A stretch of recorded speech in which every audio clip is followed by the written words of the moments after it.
Folks, you might have picked up earlier that I've got a bit of an accent. You might have also picked up I've got an Irish accent. Well done, that's 2 for 2. Thank you for playing. Obviously, the bit that you'll have missed is the fact that I'm a raging homosexual, yeah. I mean, yeah, baby! Now, I appreciate that's come as a huge shock to you all and potentially devastating for a few of you. And obviously the straight men in the audience are going, fuck, that shit could happen to anybody. But yeah, growing up in Catholic Ireland was tough. I used to have the odd interaction with the girl just to throw them off the scent, yes. And please don't judge me, I'm not here promoting a lifestyle. I'm merely describing more of a Bear Grylls type scenario. Like, I'm not proud of the fact that I use these women to hide my sexuality. But on the flip side, they did buy shares in a stock that was never going to rise. Some of you get that in a couple of minutes, it's a bit of a slow burn. But I find sexuality very confusing. Like, you've got your pansexuals, your non-binary, and then your gender fluid. I thought gender fluid was just something you left on the sheets when you were done. Yeah. I do think it's good that we have gay marriage. Obviously very disappointed that we had to have a plebiscite. But there is a certain irony that gay marriage was legitimized through the back door, so to speak.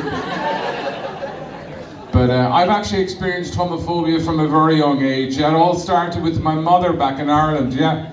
She used to wave me off to school every morning. She'd be like, "Ma, don't forget to come home straight from school now." That's a good fucking joke. I agree.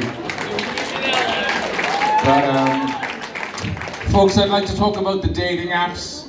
You know, I think there's a bit of a problem there. I think, you know, I think they're missing something, like a review feature.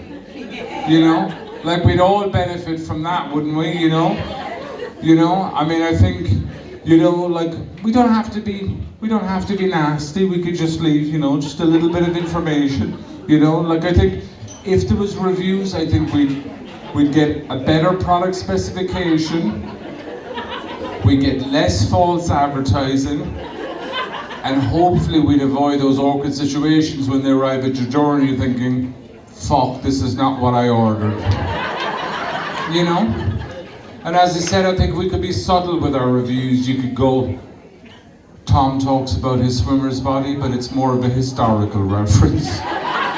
You know, when you scroll through Peter's photographs, you will find evidence of hair and teeth at some point. John claims he's a tradie, but given his sloppy approach to measuring his own penis, I wouldn't let him near your cupboards. The other option is that we could go something similar to Airbnb or TripAdvisor, like those sort of reviews. Downstairs area needed refurbishment. Upstairs wasn't fully furnished. And let's just say the entertainment area wasn't fit for purpose. I'm not sure if you know, but there's actually a gay version of the apps. It's called Grindr, yeah. And I turned it on before I came out on stage tonight because I was kind of keen to see what sort of audience we've got in. Ladies, based on some early analysis, your handbags are far more likely to be judged than stolen. I couldn't believe how accurate Grindr is. It's accurate to within a couple of feet. Yeah. The only other organisation working in those sort of parameters is the US military. And then I reflected a bit and I thought, trust the gays to get focused when there's cock on the line. But I think we need to talk about the elephant in the room. I've noticed lately, folks, that when I turn on the Grindr app, there's people in there and they've got straight acting in their profile. I thought, what? What's that about? Like, if you've downloaded Grindr, I think you've lost the right to use straight acting in your profile. I thought maybe, you know what, it's straight guys have just popped in, they're looking for fashion advice, makeup tips, maybe styling options for a couple of throw cushions. Maybe they're just looking to widen their circle of friends. But I think we can all agree, if you've downloaded Grindr, there's only one fucking circle you're looking to widen.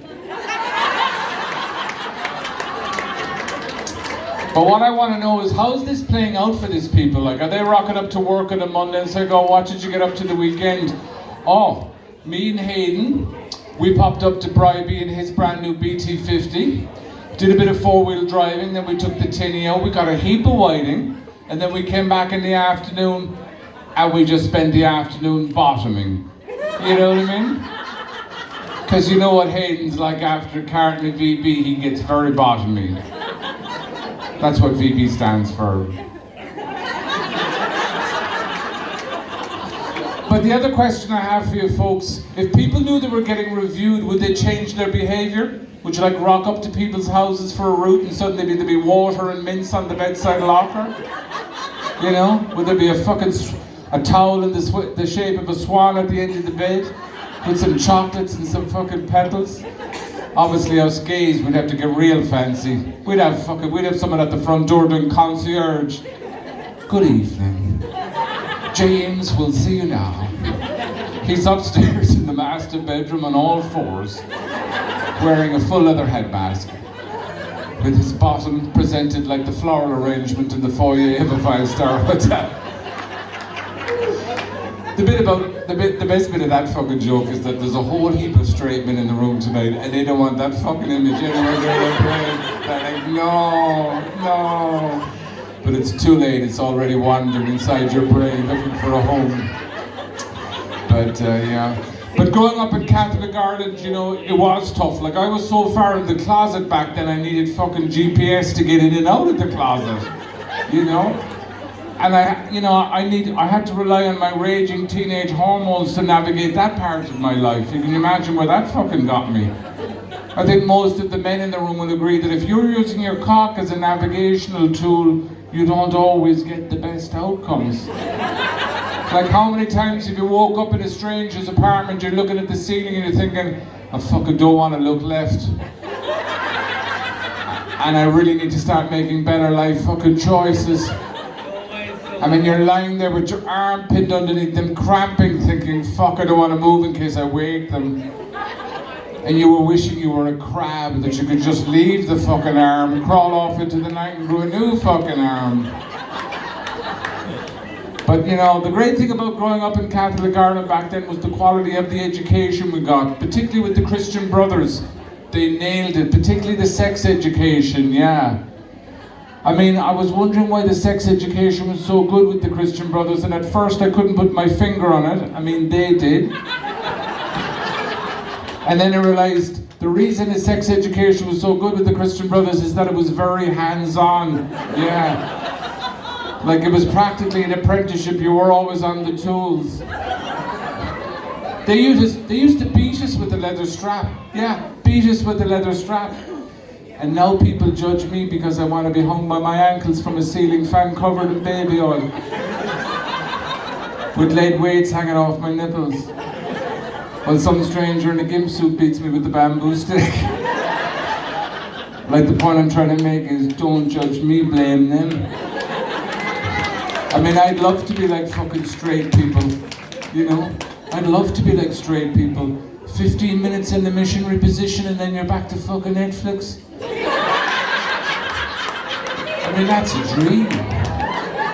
Like, I'm faced with the awful reality and the huge burden that unless I've got a large bottle of amyl nitrate and something the size equivalent of a traffic cone hanging out of my ass, I just can't get into it.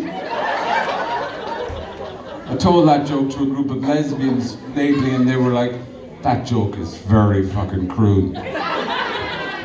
And then I looked and thought, that is some fucking interesting feedback coming from ladies that go at vagina like mangoes that have just come into season. I'm going to leave you with that thought. Thank you very much. Good night.